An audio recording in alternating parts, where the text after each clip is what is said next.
All right, our next one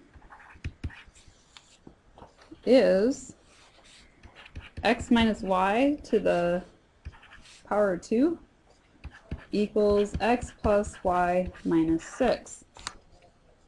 Now the directions say find the derivative of y with respect to x, or dy over dx in Leibniz notation might say y prime. And that kind of is important for especially this equation here. What's the overall thing we got to do here? Implicit differentiation.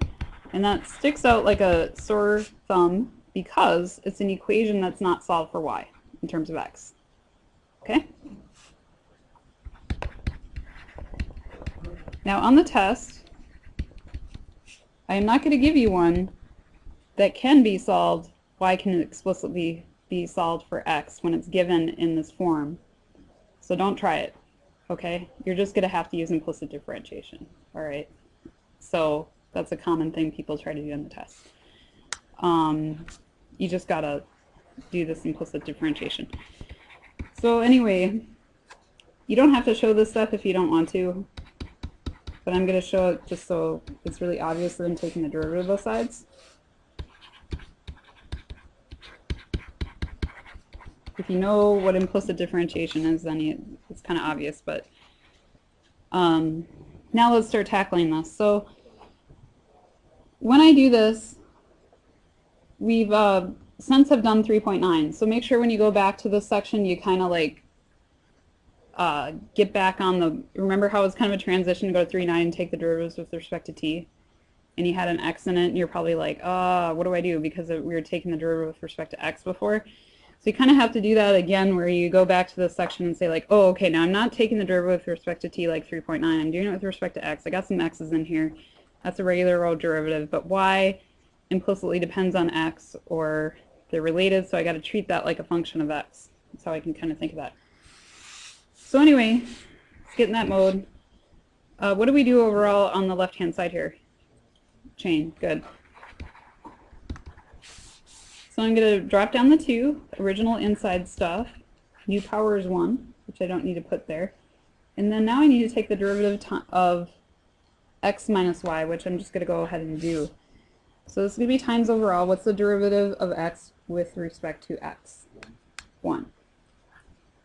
Minus, what's the derivative of y with respect to x? dy over dx. So when the y is by itself and you're taking its derivative with respect to x, it's just dy over dx. So that's the left-hand side. Questions about the left-hand side? So if it would have been like 2y, it'd be 1 minus 2y times dy dx. Say that again. If it was like x minus 2y, would it be 1 minus 2y times dy dx?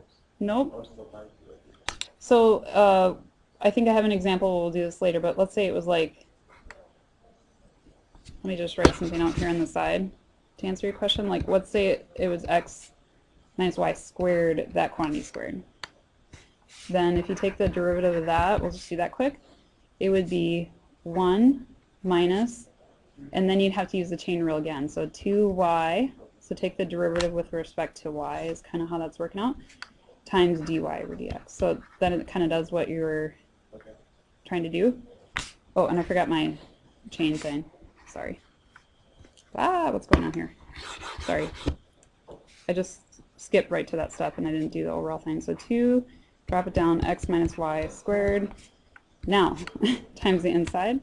So 1 minus 2y times dy over dx. Okay. That's kind of what you're asking, right? So let's go back to our problem on the left-hand side. So what we got, let's go to the right-hand side. What's the derivative with respect to x? Well, we just did that. That's 1 plus dy over dx. What's the derivative of minus 6 with respect to x? 0. Okay. Am I done? No, because what's being asked for is the derivative of y with respect to x. We got that in there, but technically what we have here is a differential equation. You know, it's not solved for dy over dx. We want to answer for dy over dx. So Now all you have to do is algebra to do that, but this is not simplifying, okay? This is not simplifying, this is finding the answer. You have to do this, even if you're told not to simplify the result. Does that make sense? So we do have to do this. So on the right hand side we have a dy over dx term that's by itself, so that's nice. In this one, on the left hand side, we got it embedded in some parentheses. So it would be nice to free that up, and then we could put them on the same side and do some nice things. So a couple ways we can do this. What do you guys want to do on the left?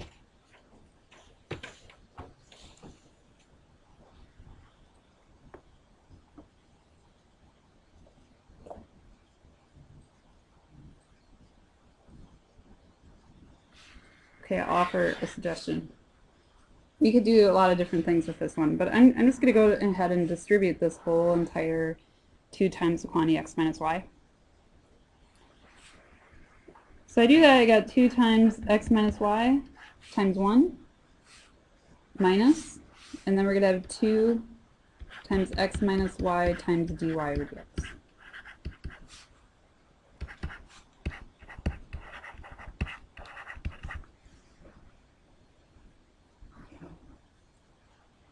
All right, somebody tell me what can we do now?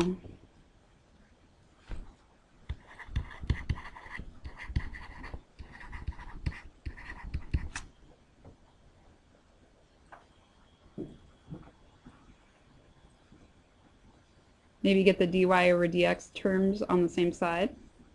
Might be good. So what could I do to the left-hand side to move over that dy over dx term?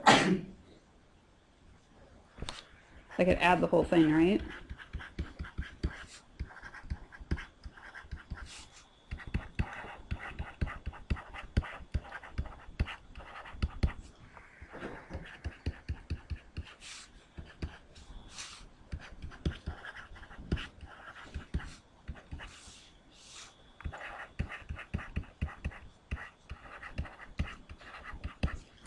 Now what?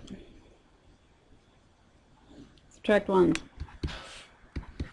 Which of these ones is not like the other? The 1. We'll get rid of it. Okay, now we're almost there. What should we do next? Good. Factor out the dy over dx. We got 2 of them. We want to get it down to 1. And we got it all set up to do that by just factoring it out. We're left with 1 plus 2 parentheses x minus y. Divide. I just got to divide by that junk in the parentheses and I'm done. So I'm just going to go ahead and write the dy over dx on the left. And then it's going to be 2 times quantity x minus y, that minus 1, over 1 plus 2 times quantity x minus y. So we could go ahead and distribute those 2's, but it's not going to really do anything. So whatever, this is fine, I guess.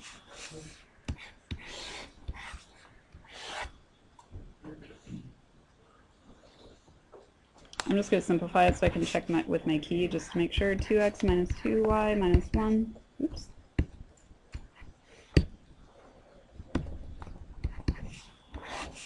So if you were told not to simplify, that would be fine, but technically I guess if it tells you to simplify, you should go ahead and distribute those 2's.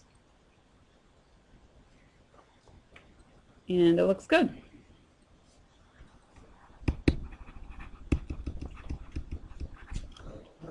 Questions?